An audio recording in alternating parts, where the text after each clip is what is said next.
My brother. Yes. Why are there very many Somali in Kenya?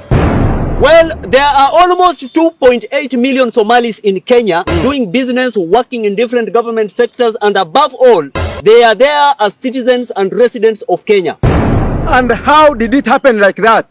Well, in 1925, the British cut out part of Somalia, Jubaland region, and gave it to Kenya. And it was named NFD, Northern Frontier District, which is now Kenya's northeastern province. And how did they come to be so many in Kenya? Well, in 1991, civil war broke out in Somalia.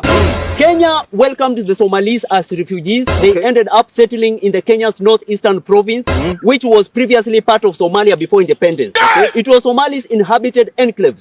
Somalis refugees were accorded a separate entry. Did the Somalis ever attempt to go back to their country?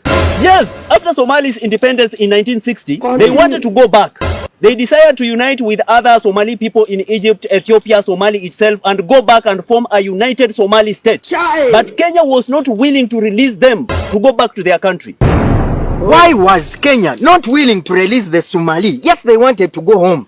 Look, they wanted to go back, yes, but also they wanted to take back the Kenya's northeastern province to be part of Somalia. Kenya rejected. Shifter wars broke out between Kenya and Somali separatists, and there also came an outbreak of war between Ethiopia and Somalia.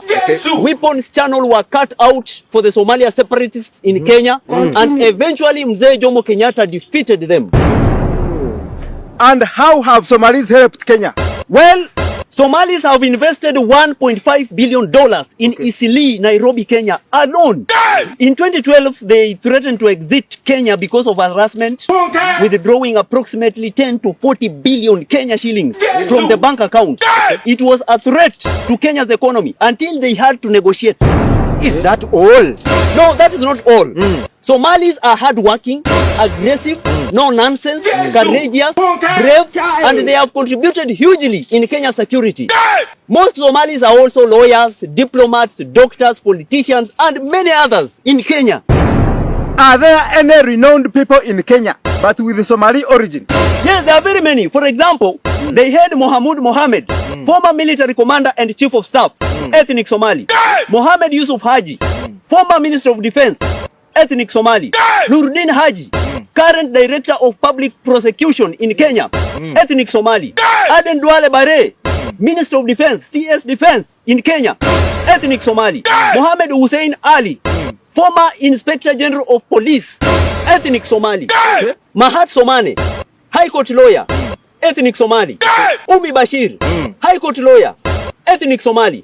Ahmed Nasir Abdullahi, high court lawyer, ethnic Somali. Amina Jawahir Mohammed, former minister of education, CS education, ethnic Somali. And this one is special.